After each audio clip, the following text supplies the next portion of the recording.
अगर आप 2009 में इस करेंसी में 80 रुपीस इन्वेस्ट करते हैं तो अभी आपके पास 16 लाख। इस करेंसी की वजह से बहुत सारे लोग कुछ ही सालों में मिलियनर बने। इसमें रिलेटेड वेब सीरीज बनने लगी like the good life Mac money ऐसी वेब सीरीज। ये करेंसी वर्ल्ड में ट्रेंडिंग होने लगा। ये इतना ट्रेंडिंग होने लगा कि अमेरिकन कंपनी इंटरनेट आर्काइव ने तो अपने एम्प्लॉयज को सैलरी ऑप्शन तक दे दिया था इस करेंसी। बट इतना ट्रेंडिंग होने के बाद कहाँ चला गया ये करेंसी और अभी इसका क्या? Hello guys, welcome back to my channel, this is Pradeep और आज हम लोग बात करेंगे क्रिप्टो करेंसी के बारे में। But before you get started make sure to hit the subscribe button. So let's तो चलिए पहले देखते हैं कि क्रिप्टो करेंसी है। क्रिप्टो करेंसी डिजिटल या वर्चुअल करेंसी है जिसे आप खरीद सकते हो, बेच सकते हो या इन्वेस्ट कर सकते हो डिजिटल। जिस तरह से आप normal currencies like rupees, dollar, euro से पेमेंट करते हो सेम उसी तरह, बट इसे आप फिजिकली टच या कैरी नहीं कर सकते हो। ये वर्चुअल होता है आपके वॉलेट। क्रिप्टो करेंसी दो शब्द से मिलकर बना है, क्रिप्टो एंड करेंसी। करेंसी का मतलब होता है करेंसी एंड क्रिप्टो का मतलब होता है छुपा हुआ। यानी कि क्रिप्टो करेंसी से जो भी आप ट्रांजैक्शन करोगे वो छुपा हुआ होगा और सिक्योर। तो सबसे पहले सातोशी नाकामोटो ने वर्चुअल करेंसी बनाए थे। अब बहुत सारी क्रिप्टो करेंसीज है लाइक बिटकॉइन,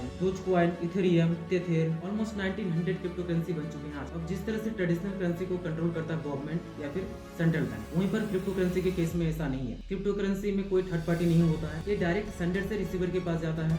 और हाँ, इसके सिक्योरिटी के लिए ब्लॉकचेन जैसे टेक्नोलॉजी काम। अभी करेंसीज बहुत सारे देश में लीगल है और बहुत सारे देश में इलीगल। इंडिया में इस करेंसी को लीगल टेंडर नहीं माना जाता है। इससे आप डायरेक्ट कुछ खरीद या बेच दे सकते हो, लेकिन इसमें आप इन्वेस्ट जरूर कर, जिसमें कि गवर्नमेंट हैवी टैक्स लेता है ऑलमोस्ट 30%। इसी तरह अलग अलग कंट्रीज में इसको लेके अलग अलग रूल्स एंड रेगुलेशन। अब हम लोग देखते हैं कि क्रिप्टो करेंसी का इन्वेंट कैसे हुआ और इसका फर्स्ट ट्रांजैक्शन कब और कैसे हुआ, किस चीज के लिए हुआ। फ्लोरिडा के पिज्जा स्टोर से 10,000 बिटकॉइन देके पिज्जा खरीदे गए। तब इसका यूज सबसे पहले हुआ था पिज्जा खरीदने। तब एक बिटकॉइन का वैल्यू सिर्फ $0.1 यानी कि 8.3। फिर 2011 आते आते न्यू करेंसीज मार्केट में आने लगे like litecoin, namecoin, peercoin. फिर मई 2011 में बिटपे की शुरुआत। BitPay bitcoin payment service provider था, जिससे कि बिटकॉइन और बिटकॉइन कैश पेमेंट का ट्रांजैक्शन होता था, जिससे कि बिटकॉइन से पेमेंट करना और भी आसान होता गया। और इसके वजह से 2012 में बिटकॉइन मार्केट में ट्रेंडिंग होने लगा। और फिर फेब 2013 में 8.3 करोड़ रुपीस की बिटकॉइन खरीदे और उस समय एक बिटकॉइन का वैल्यू 1826 रुपीस। और इन सब रीजन की वजह से बिटकॉइन का वैल्यू लगातार बढ़ता गया। अप्रैल 2019 में एक बिटकॉइन का वैल्यू था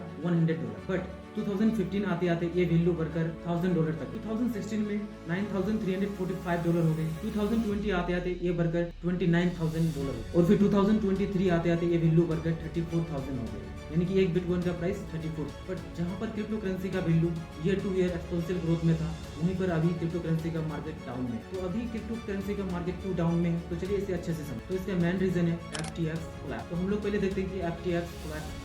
इसकी शुरुआत MIT से करें 30 years old boy Sam Bankman-free ने एक कंपनी बनाई जहां से क्रिप्टो करेंसी सेल या परचेज कर सकते। इसकी वजह से ट्रेडिंग भी आसान हो गया और बहुत सारी चीजें आसान। और उसी वजह से एक कंपनी एक्सपोनेंशियल ग्रोथ में था और फिर देखते देखते ये बिलियनर बन गया। बट कुछ समय बाद ये सब कुछ एक ही दिन में खत्म हो जाए। इस कंपनी में जो लोगों ने अपने पैसे लगाए थे, उस पैसे का यूज किसी और चीज के लिए हो रहा था उस समय कस्टमर को बिना बताए। जब ये रिपोर्ट सामने आया तो लोगों ने अपने लगाया हुआ पैसा फिर वापस निकालने लगे और इस वजह से सैम की नेटवर्क एक ही दिन में 94% से गिरी। और इस रिपोर्ट को दबा करने वाला कंपनी कॉइनडेस्क, जिसने बताया कि कंपनी के बैलेंस शीट में गड़बड़ है और कंपनी अपनी कस्टमर के अमाउंट को दूसरी चीजों के लिए यूज करता है जो कि नहीं करना, कस्टमर्स को बिना बताए। और इस वजह से लोगों का विश्वास टूट गया और अपना लगाया हुआ पैसा कंपनी से वापस निकाला। अब लोगों का FTX से विश्वास टूटने के बाद क्रिप्टो करेंसी से भी विश्वास टूटने लगा। तो ये था मेन रीजन क्रिप्टो करेंसी के डाउन। और भी रीजन है लाइक हेल ऑफ लूना।